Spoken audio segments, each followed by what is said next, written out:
The lights were low in that Beverly Hills hotel bathroom. Outside, limousines lined the street.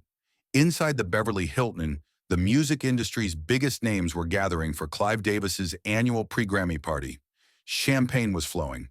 Laughter echoed through hallways lined with gold records and photographs of legends. But upstairs in room 434, Whitney Elizabeth Houston lay silent in a bathtub, her eyes closed, the water still. It was February 11th, 2012. She was 48 years old. The world knew her as the Voice, a woman who could shatter glass with a whisper and move mountains with a note, a singer who sold over 200 million records, who gave us anthems that played at weddings and funerals, at graduations and heartbreaks. But almost no one truly knew the woman behind that voice, the girl from Newark who grew up singing in church, the daughter who wanted to make her mother proud, the wife who loved the wrong man, the addict who couldn't stop even when everything was slipping away. How did the greatest voice of a generation end up here, alone in a hotel bathroom on the eve of music's biggest night? Welcome to Story Factory. I'm here to take you back through the lives of the stars who shaped our memories, the voices that filled our living rooms, the faces that made us feel something real. Today, we're opening the story of Whitney Houston and the heartbreaking truth behind the world's greatest voice. This is a story about talent so pure it seemed like a gift from God. But it's also a story about the crushing weight of perfection, about love that turned toxic, and about a woman who gave the world everything she had until there was nothing left for herself. Let's go back to the beginning. Newark, New Jersey, 1963. The city was alive with the sounds of gospel, soul, and Motown pouring from car radios and corner record shops. In a modest home in a working-class neighborhood, Sissy Houston was raising her children with two rules: fear God and respect music. Sissy wasn't just any mother, she was a gospel singer herself, a backup vocalist who had sung behind Aretha Franklin and Elvis Presley. Music wasn't a hobby in the Houston household, it was the air they breathed. Little Whitney Elizabeth was born on August 9th, 1963, into a world that was changing fast. The civil rights movement was reaching its peak. Martin Luther King Jr. was preparing for his march on Washington. For Black families like the Houstons, opportunities were opening, but the doors were still heavy, still hard to push through. Sissy wanted her children to have more than she had. She wanted them to be excellent, not good. Excellent. Whitney grew up watching her mother perform. She'd sit in the back pew of New Hope Baptist Church in Newark, her feet barely touching the floor, and she'd watch Sissy sing. The way her mother's voice would rise and fill that church, the way people would close their eyes and sway, the way even the tough men in the front row would wipe tears from their faces. Whitney didn't just hear the music, she felt the power of it. By the time she was 11, Whitney was singing in the junior gospel choir. Her voice was already different. It wasn't just pitch perfect, it had something else, a richness, a depth that shouldn't have been possible in a child. When she sang, "Guide me, O thou great Jehovah," people stopped what they were doing. They turned. They listened. Even then you could hear it. This wasn't talent you could teach. This was something you were born with. But Whitney didn't dream of stadiums back then. She dreamed of normalcy. She wanted to fit in at school, to have friends, to go to dances. She was shy, awkward even, tall and thin, with big eyes and a quiet smile. Other kids teased her for being too proper, for speaking carefully, for getting good grades. She learned early that standing out wasn't always a gift. Her mother had other plans. Sissy began taking Whitney to recording sessions, letting her sing backup on albums, teaching her how to breathe, how to control her instrument. Whitney's cousin, Dionne Warwick, was already a star. Her godmother was Aretha Franklin. The expectations were enormous. But Sissy was careful. She didn't want her daughter to become one of those child stars who burned out young. She wanted Whitney to be ready, truly ready, before the world got its hands on her. In 1977, when Whitney was 14, she sang her first solo at New Hope Baptist Church. She chose "Guide Me, O Thou Great Jehovah" again, the same hymn she'd been singing since she was a child. But this time was different. This time, when she opened her mouth, something happened that no one in that church would ever forget. Her voice didn't just fill the room, it transformed it. People stood up from their seats. Some shouted, Some wept. And when she finished, there was a long, stunned silence before the applause came crashing down. Sissy knew then. Her daughter wasn't just talented, she was anointed. By the early 1980s, Whitney was singing backup for Chaka Khan and Lou Rawls, learning her craft on the road, watching how the professionals did it. She was also modeling, her striking face landing her in magazines like 17 and Glamour.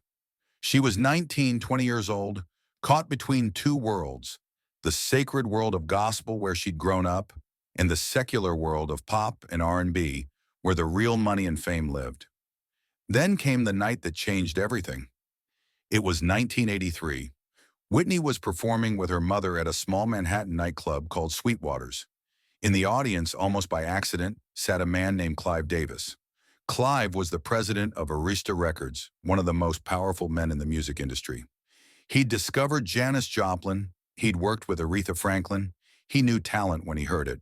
But when Whitney Houston walked onto that tiny stage and began to sing, Clive Davis felt something he hadn't felt in years. Chills. Pure chills. He signed her immediately. The plan was simple but risky. Clive wanted to make Whitney a crossover star, an artist who could dominate both pop and R&B charts, who could reach black audiences and white audiences, who could sell records in numbers the industry hadn't seen since the height of Motown. But that meant being careful, being calculated. They would spend 2 years choosing songs, building the perfect debut album, crafting an image that was glamorous but wholesome, sexy but safe. In 1985, Whitney's self-titled debut album dropped, and the world stopped. Saving All My Love for You went to #1. Then How Will I Know? Then Greatest Love of All. 3 #1 singles from one debut album. Whitney's face was everywhere. MTV, magazines, talk shows. She was beautiful, poised, articulate. She dressed like a princess. She smiled like an angel. And when she sang, it was like listening to something beyond human. The control, the power, the emotion. Critics called her the voice. It stuck. But even then, there were whispers. Some in the black community felt she wasn't black enough, that her music was too polished, too pop, too white. At the 1989 Soul Train Music Awards, Whitney was booed. It devastated her. Here she was, a girl from Newark who'd grown up in the church, being told she'd sold out, that she'd turned her back on her roots. It wasn't true, but the accusation cut deep. Whitney responded the only way she knew how. She sang harder. Her second album, Whitney, became the first album by a female artist to debut at #1 on the Billboard 200, 4 more #1 singles. She was unstoppable. By 1991, she was the biggest star in the world. Then came the Super Bowl. January 27th, 1991. Tampa Stadium. The Gulf War had just begun. American troops were in Iraq. The country was anxious, divided, afraid. The NFL asked Whitney to sing the national anthem. She'd sung the Star-Spangled Banner before, but never like this. Never with 73,000 people in the stadium and 115 million watching at home. She wore a white tracksuit with red and blue stripes. Her hair was pulled back. No elaborate costume. No theatrics. Just Whitney and that voice. When she sang, "Oh Say Can You See," the stadium went silent. And then, as her voice climbed, as she hit those impossible notes with a power and purity that seemed to come from somewhere beyond this world, people began to cry. Grown men in the stands, soldiers watching from bases overseas, families gathered around television sets in living rooms across America. They all felt it. This wasn't just a performance. This was a moment of unity, of pride, of something bigger than football or fame. When she finished, the roar was deafening. To this day, music historians call it the greatest live performance of the national anthem ever recorded. Whitney had given the country something it desperately needed: hope. But while America celebrated Whitney, her personal life was beginning to fracture. In 1989, she'd met a singer named Bobby Brown. Bobby was the bad boy of R&B, a member of New Edition who'd gone solo and become a star in his own right. He was charismatic, wild, unpredictable. Everything Whitney wasn't supposed to want. Her team hated him. Her mother hated him. But Whitney saw something in Bobby that the world didn't see.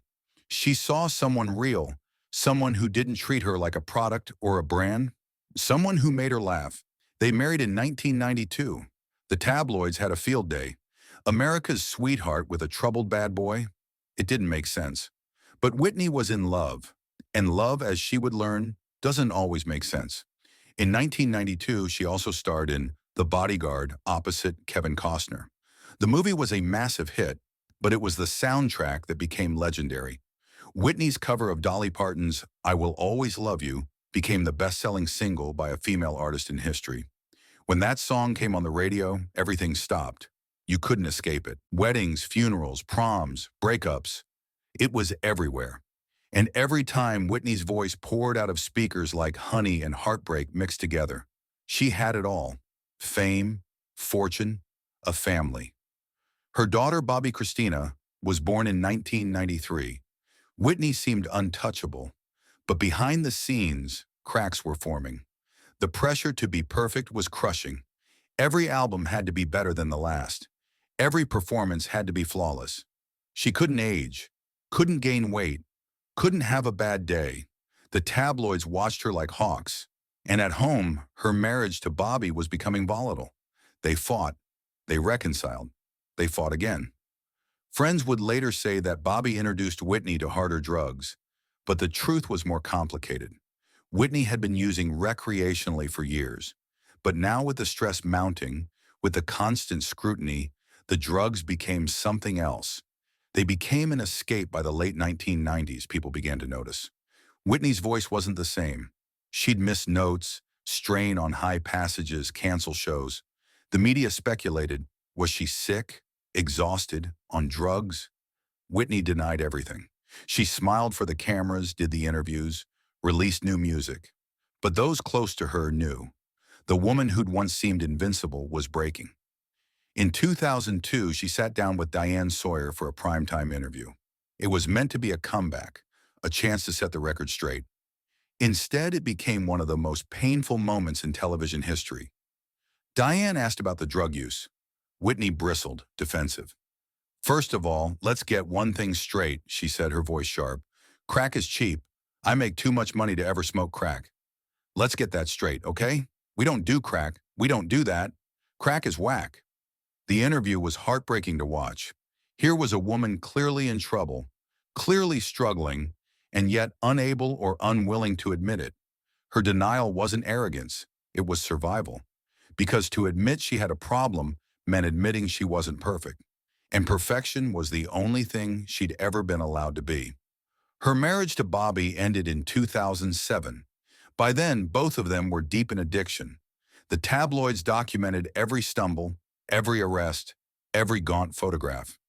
Whitney, once the most beautiful woman in the world, looked hollowed out, exhausted.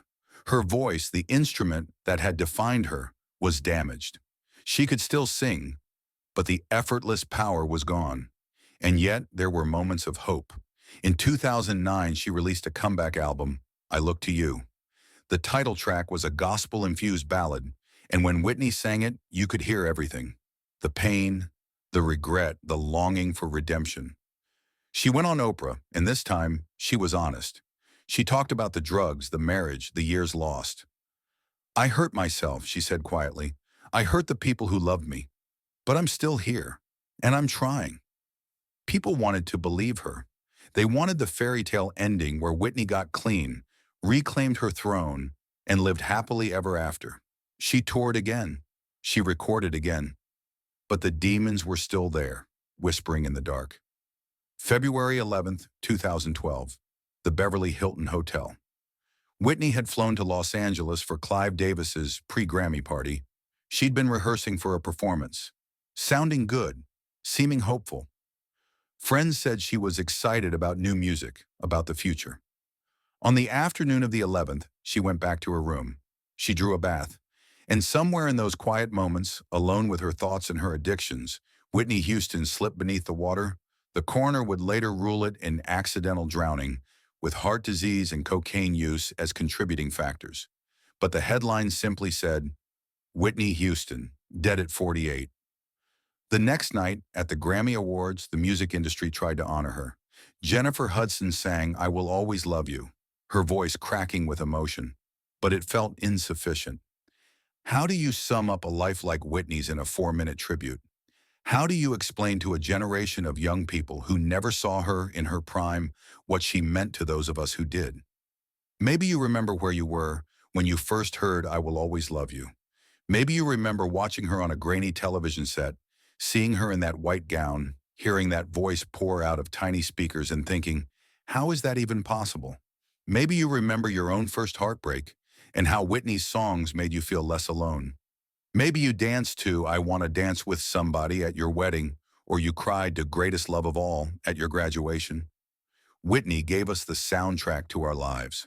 She gave us joy and heartbreak and hope, all wrapped up in that impossible voice. But what did we give her? Pressure, judgment, impossible standards. We wanted her to be perfect, and when she showed us she was human, we turned away. In the end, Whitney Houston wasn't just a victim of drugs or a bad marriage or the cruel machinery of fame. She was a woman who carried the weight of being exceptional from the time she was a child. A woman who learned that love, from the world, from her family, from herself, was conditional on perfection. And when perfection became impossible to maintain, when the cracks started to show, she didn't know how to ask for help. She didn't know how to be anything other than the voice. Her legacy lives on in every young singer who tries to hit that run in "I Will Always Love You," in every bride who walks down the aisle to "Greatest Love of All," in every soul who finds comfort in her music on a lonely night. Whitney's voice is eternal. It will outlive all of us. But the woman behind the voice deserved more than we gave her. She deserved grace. She deserved forgiveness. She deserved the same unconditional love she poured into every note she ever sang. Rest in peace, Whitney Elizabeth Houston. You were more than the voice. You were a daughter, a mother, a wife, a friend. You were human, and you were loved. Before we close, a brief note. This story is based on publicly available information, interviews, and biographical sources. Some conversations and small details have been dramatized to bring Whitney's journey to life, but the heart of this story, her talent, her struggles, and her legacy, is real. If this story brought back memories, if Whitney's voice was part of your life the way it was part of mine, consider subscribing to Story Factory. We're here to revisit the stars who lit up our younger days, to remember not just their fame, but their humanity, because every legend has a story, and every story deserves to be told with respect. Thank you for listening. Until next time.